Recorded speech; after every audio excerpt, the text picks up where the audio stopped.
Hey, this is Taylor Beitz, and this is the Step Over podcast. So I'm joined by, I believe, a player from Ottawa who is the most recent Ottawa addition to the professional ranks. Her name is Taylor Beitz, who's from Ottawa, playing professionally in France now with FC Nantes. Taylor, thank you so much for joining. Thank you for having me. I appreciate it. Okay, yeah. My first question, did I say the name of your team right? Yeah, that was spot on. Actually, a lot of Canadians will say Nantes or something like that, but yeah, FC Nantes, it's perfect. So soccer aside, you're living in France now. Like, how has that transition been for you? Like, do you feel kind of settled there now, or? Yeah, so actually, I went on my first year being in France. Last year, I played at Yzeure, which is more honestly dead smack in the middle of France. So I have about a year under my belt, which is nice. The first few months were definitely a little bit of a culture shock, but I'd say now I'm definitely used to it. It's a second home for me. I really enjoy the country, really enjoy the style of play as well. And I speak French, so that helps a lot on and off the field. So it's been great so far. I can't complain. Fantastic. Yeah, like had you been to France before, or like was this your first time? I I had not essentially traveled to this side of the pond, in Europe, and more well the east side. I've done North America and all that, but yeah, first time in Europe. As soon as I landed, it was yeah France, first country in Europe. Right on. Yeah. So before we get into anything else, like I want to cover the basics. I want to get to know more about you. So you're from Ottawa. Like, what neighborhood did you grow up in? So I'm actually from Cornwall, Ontario, which is Okay. about an hour from Ottawa. It's a little small town. But I played 1 year with West Ottawa out in Canada, and then I spent the rest of my years in Ottawa playing for OSU. Okay.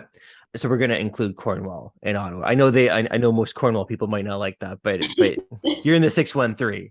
Yeah, yeah. Um, did you have any like favorite hangout spots? Like either in Cornwall or like, when you were in Canada?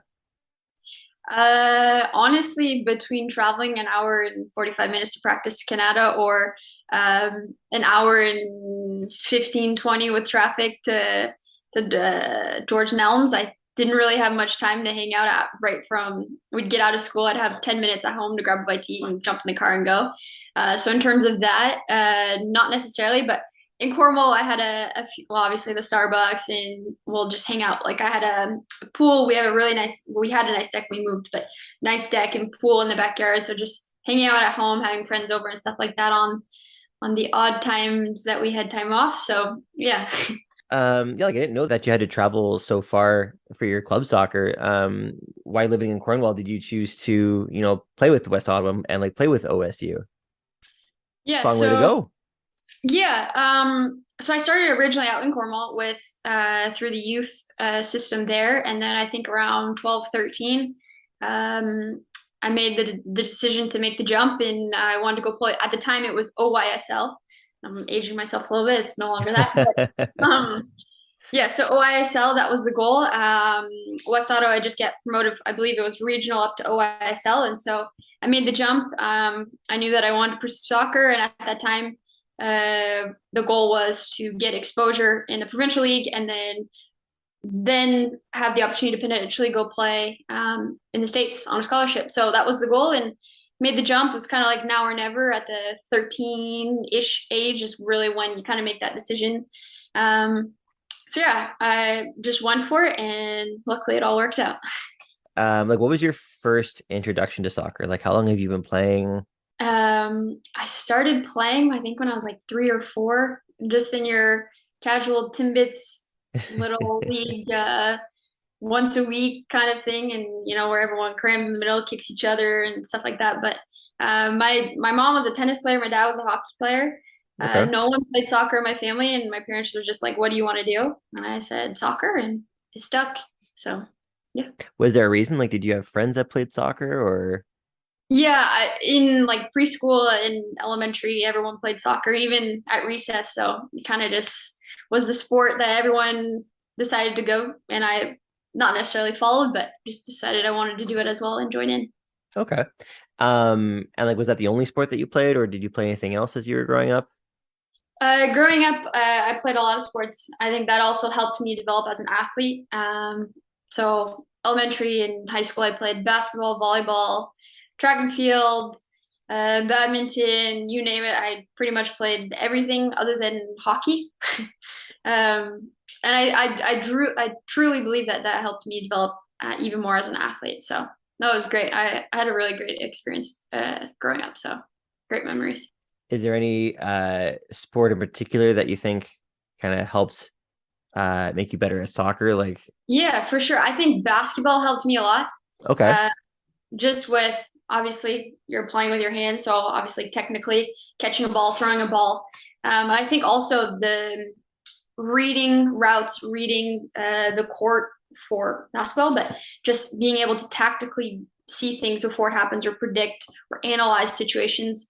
And obviously just I think taking a break from soccer and able to still be athletic and think soccer minded wise, but in another sport helped me one appreciate soccer more, and two, I think allowed or added another tool in my toolbox to be a better goalkeeper. Okay. So have you always been a goalkeeper then? No, up until 11 or 12, I was a striker. Oh, And really? yeah, and then the typical our goalkeeper got hurt in a tournament and then no one wanted to go in. I offered to go in and they originally said no 3 times and then I persisted. Finally was allowed to. Um, and then we ended up winning that tournament in PKs and then I've never come out of the net since. So yeah. So you fought to be a goalkeeper. Was that like Yes. did you always want to give it a try?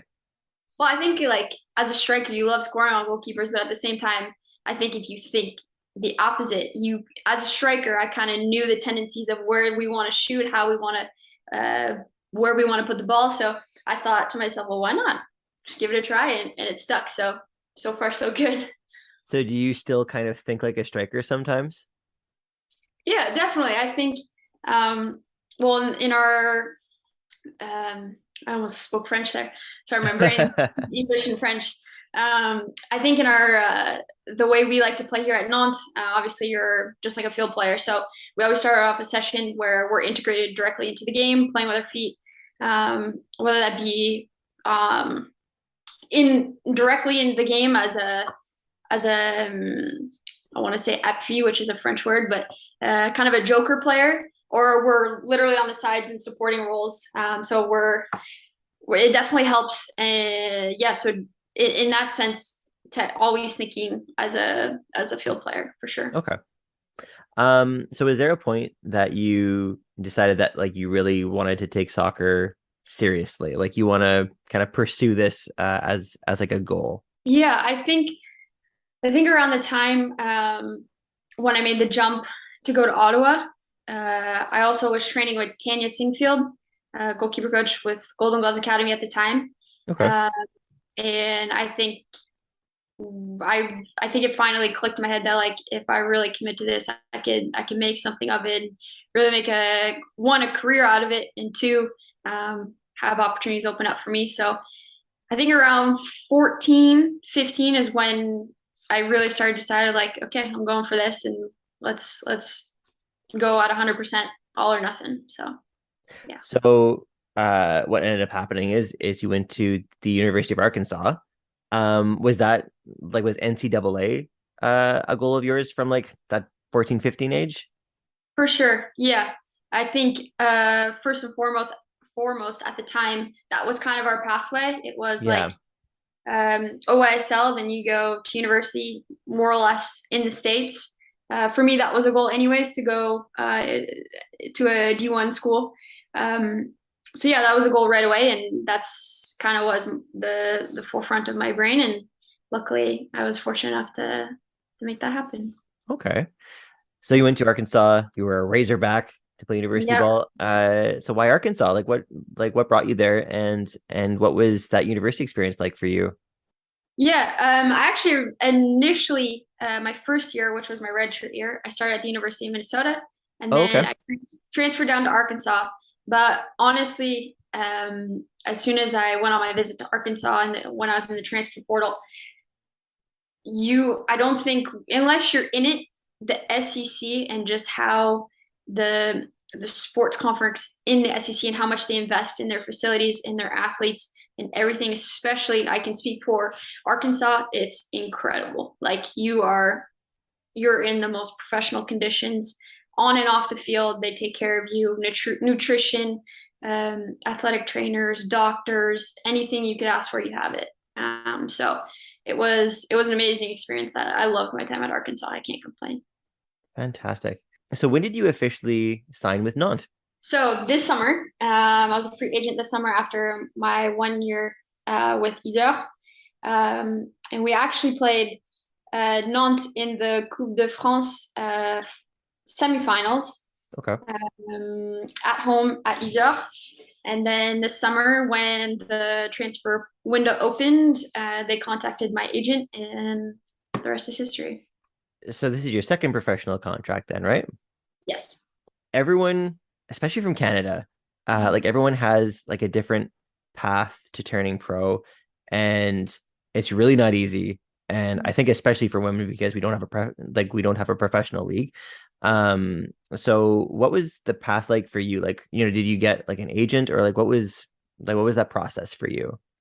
Well, for me, transition from Canada to the US, obviously went to university there, got my degree. So thankfully, God forbid something happened, but at least, at that time that was the pathway and we have a backup plan per se. Okay. But so how it happened was I finished I did 4.5 years at Arkansas. I started my master's and I have that on pause right now.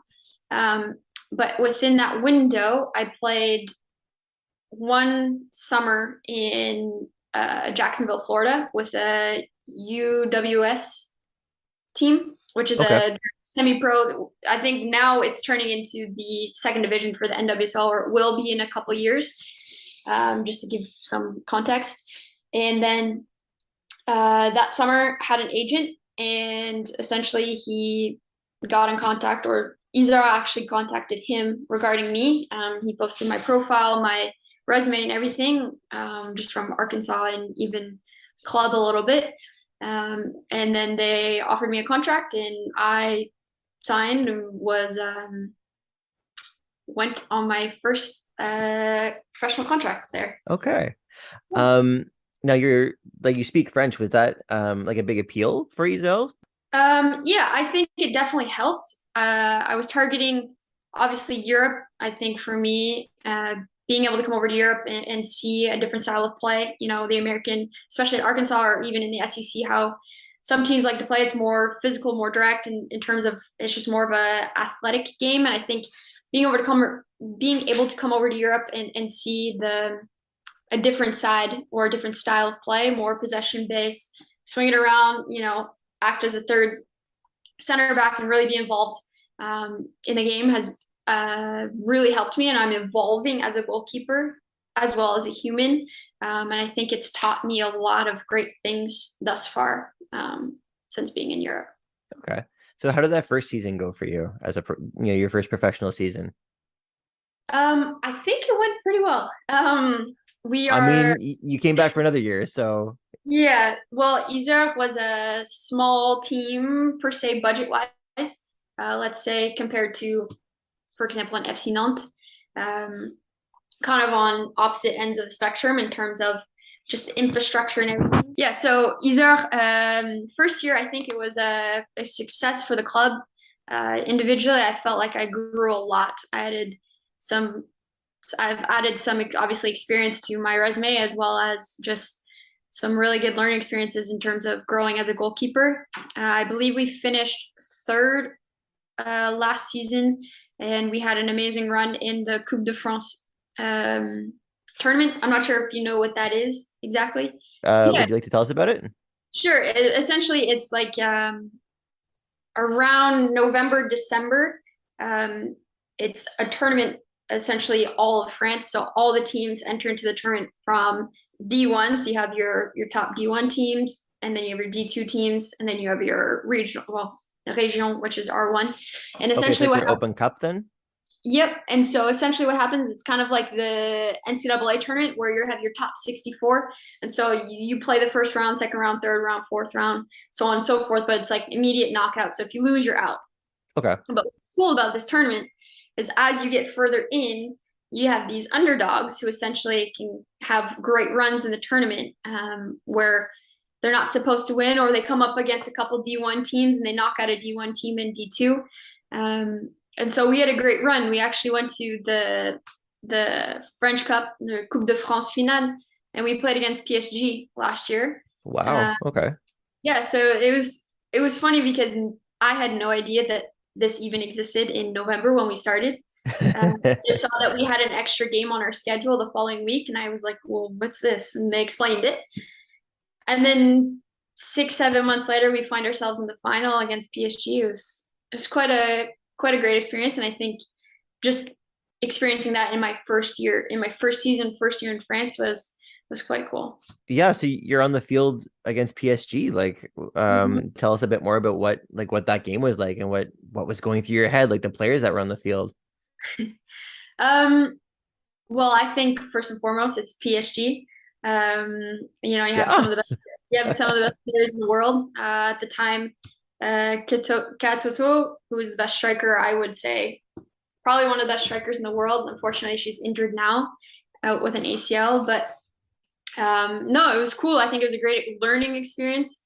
Took a lot of takeaways from that game, tactically and technically, more so tactically. But it just shows, um, that's they're best of the best Champions League, team. So that's where you aspire to be one day. And I think it was a great learning experience and kind of an eye opener to see, like, okay, it's possible, but there's some work to be done. And I think it was cool to also experience the whole journey to get to that point. I think it was quite amazing, and to make history for the club, for the region, even for the league, was a quite a cool accomplishment. And yeah, it was a great experience.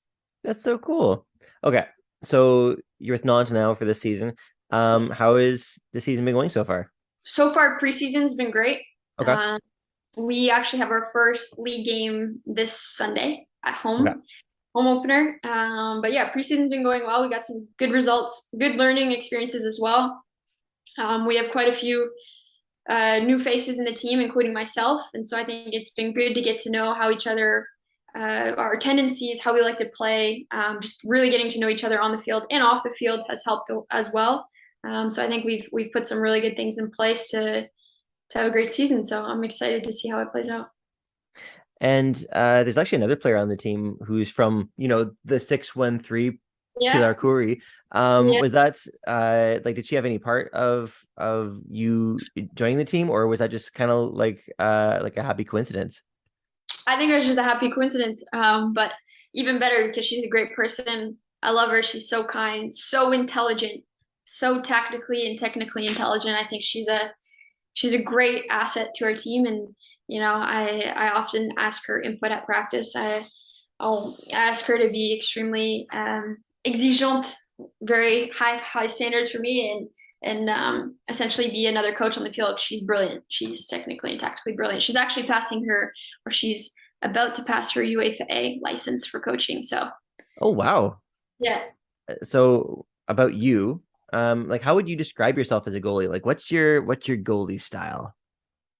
Um, I would like to describe myself as more of a modern day keeper. I enjoy being the third center back and supporting my center backs and outside backs. Um, I like to think myself of being able to be the first line of attack, but also the last line of defense.